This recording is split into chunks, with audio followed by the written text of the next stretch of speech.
સમાજના અગ્રણી કરતાં પણ એક યુવાન તરીકે મેં પણ આ બધો સમય વિતાવ્યો છે. યુવાન વયમાં જે પ્રકારે સમાજની અંદર આ બધી પ્રવૃત્તિ ઘટી રહી છે, સમગ્ર ગુજરાતના 18 સમાજ આ બાબતે સરકારશ્રીને પણ વિનંતી કરી છે કે કાયદામાં પણ નાના મોટા ફેરફારો થાય અને મેરેજ રજિસ્ટ્રેશનની જે બાબત છે એમાં પણ ફેરફાર થાય. ગત અઠવાડિયે જ કેબિનેટે બાબતે પણ જાહેરાત કરી છે. અત્યારે જે ચર્ચાતા વિષયમાં સોશિયલ મીડિયામાં જે મીમ્સ બની રહ્યા છે, જે કોમેન્ટો થઈ રહી છે અને ચર્ચાતો મુદ્દો છે, સ્વાભાવિક છે, એક શરમજનક બાબત છે કે સમાજે જેને સ્વીકૃતિ આપી હોય, પરિવારે એને મહત્વ આપ્યું, અને જે માતા પિતા અને પરિવારે તમને આખી રાત બહાર રહેવા માટે સ્વતંત્રતા આપી છે, અને જ્યારે આવી ઘટના આવતી હોય છે ત્યારે સૌથી પહેલા પરિવાર ચિંતામાં મુકાય છે.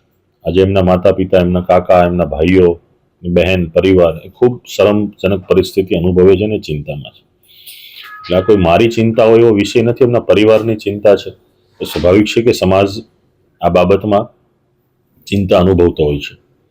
જ્યારે કોઈ પણ જાહેર જીવનની વ્યક્તિ હોતી હોય છે, એની દરેક બાબતની પબ્લિકમાં જે પણ વધારે વ્યક્તિ જતી હોય છે એની નોંધ લેવાતી હોય છે.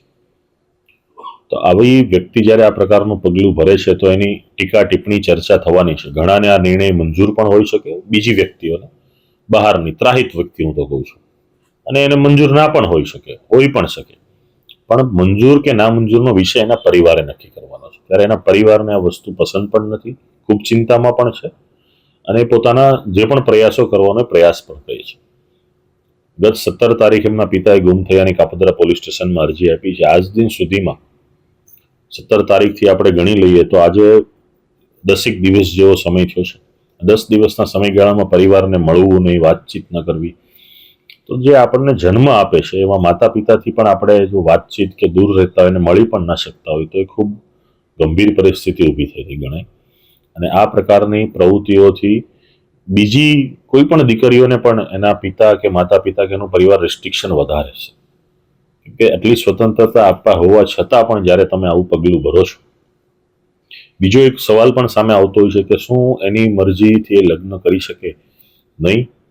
તો આમાં મારો સ્પષ્ટ જવાબ છે કે દરેકને પોતાની મરજીથી લગ્ન કરવાનો રાઇટ ટુ મેરેજનો અધિકાર છે, બંધારણીય અધિકાર છે, એમાં કોઈ ના પણ ન હોય છે.